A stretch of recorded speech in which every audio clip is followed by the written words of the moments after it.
एकत्रित असतील आणि महायुती एकत्रित लढत जरा असेल. जरा थांबा, आम्ही ज्या विषयासाठी आलो त्याच्यावर बोलू ना.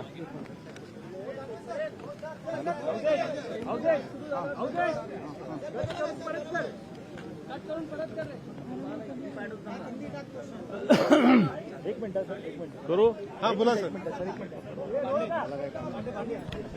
राज्यातील विशेषतः सत्ताधारी पक्षातील कलंकित,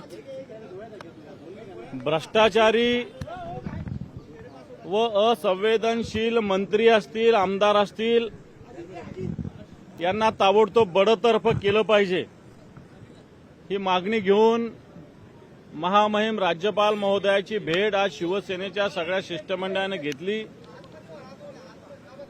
राज्यातील मंत्र्यांचं ज्या पद्धतीनं भ्रष्टाचारी वर्तन आहे, असंवेदनशील वर्तन आहे, आमदारांचंही तसंच आहे.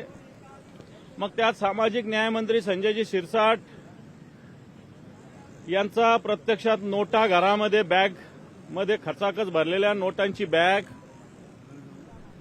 त्यांनी केलेला एका टेंडरमधील वेदांत वीट्स हॉटेलमधील भ्रष्टाचार, एमआयडीसीतील पार्किंगचं भूखंड स्वतःसाठी घेणं,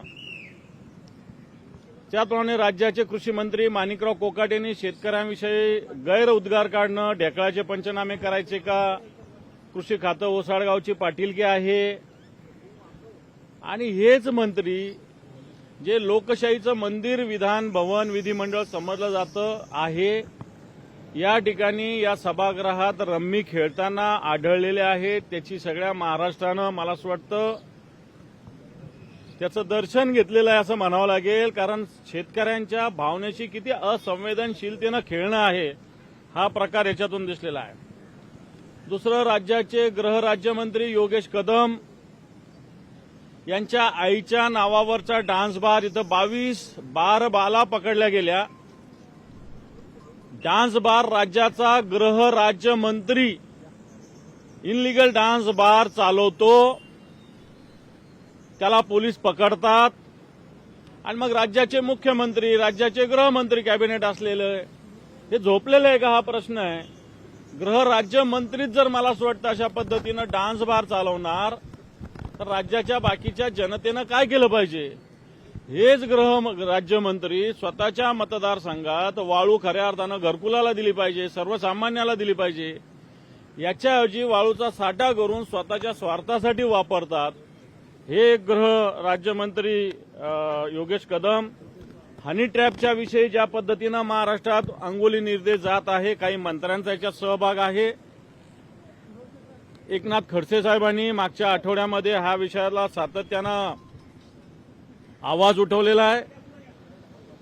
ठाणे बोरिवलीच्या बोगद्याच्या रस्त्याच्या प्रकरणात आपल्या सगळ्या महाराष्ट्राला माहिती आहे 3300 कोटी रुपयाचं टेंडर या सगळ्या याच्यात घेतलेलं आहे. मग मीरा भाईंदरमध्ये सरनाईकांचा विषय असेल, त्याचप्रमाणे ज्या पद्धतीनं आमदारांचं वर्तन असेल, मग पडळकर, ख्रिश्चनांचा सैराट करा, हे काय भानगड आहे. पाद्र्यांना ठोकून काढा. एका म्हाताऱ्या आईची जवळपास 17 एकर जमीन हडप केली. त्याचप्रमाणे नितेश राणे ज्या पद्धतीनं बोलतात ते एक सगळ्यासमोर आहे. एक आमदार कॅन्टीनमध्ये एका वेटरला मारतात आहे. एक आमदार जे अंदाज समितीचे आहेत अर्जुन खोतकर यांच्या समितीच्या दौऱ्याच्या दरम्यान कोट्यवधी रुपये धुळ्यामध्ये सापडतात आहे. अक्कलकोटमध्ये संभाजी ब्रिगेडवर हल्ला झाला तर लातूरमध्ये छावा संघटनेच्या कार्यकर्त्यावर हल्ले केले. सत्ताधारी पक्षाच्या लोकांनी सगळे केलेले आहे. आणि म्हणून अशा पद्धतीनं काही खुनाचे प्रकरण आहे ज्याच्यात सत्ताधारी पक्षाचे लोक आढळले, त्याचा तपास होत नाही. आणि म्हणून या संदर्भात सरकार तर काही ऐकत नाही. सरकारला या गोष्टीचं, सरकार उलट या सगळ्या अशा चुकीच्या गोष्टीचं समर्थन करत आहे. आणि म्हणून न्याय मागण्यासाठी आम्ही माननीय राज्यपाल महोदयांकडे आलेलो आहे. राज्यपाल महोदय न्याय देतील अशी अपेक्षा आहे. राज्यपालांनी न्याय नाही दिला तर आम्ही जनतेच्या दरबारात जाऊ. जनतेच्या दरबारात जाऊन आम्ही राष्ट्रपतींना सुद्धा भेटण्याचा प्रयत्न करू.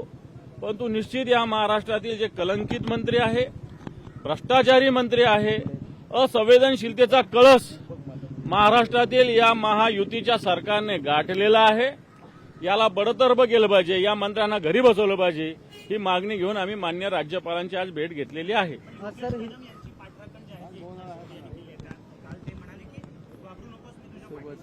याचाच अर्थ एकनाथ शिंदे सुद्धा अशा पद्धतीनं डान्स बारला सपोर्ट करतात असा त्याचा अर्थ आहे. त्याच्यानंतर एकनाथ शिंदेच अशा पद्धतीनं वाळूच्या साठ्याला सपोर्ट करतात आणि याच एकनाथ शिंदे यांनी धर्मवीर पिक्चर काढलेला आहे. याच्यामध्ये डान्स बार फोडल्याचा सीन आलेला आहे, जो आनंद दिघे यांच्या जीवन चरित्रावर आधारित चित्रपट आहे. आणि याच्यामध्ये एकनाथ शिंदे यांनी डान्स बार फोडल्या दाखवले आणि हेच एकनाथ शिंदे जर अशा पद्धतीनं घाबरू नकोस म्हणत असेल, ते काय मला असं वाटतं घाबरू नको म्हणत असेल मी तुझ्या पाठीशी, तर मला असं वाटतं हे एकनाथ शिंदे डान्स बारचं पाठीराखा करतात अशा पद्धतीने मी तर मग म्हणेल केंद्राला पण यांना सुद्धा सगळ्या मंत्री. लोकशाही मराठी ऐका, पहा, जागरूक रहा.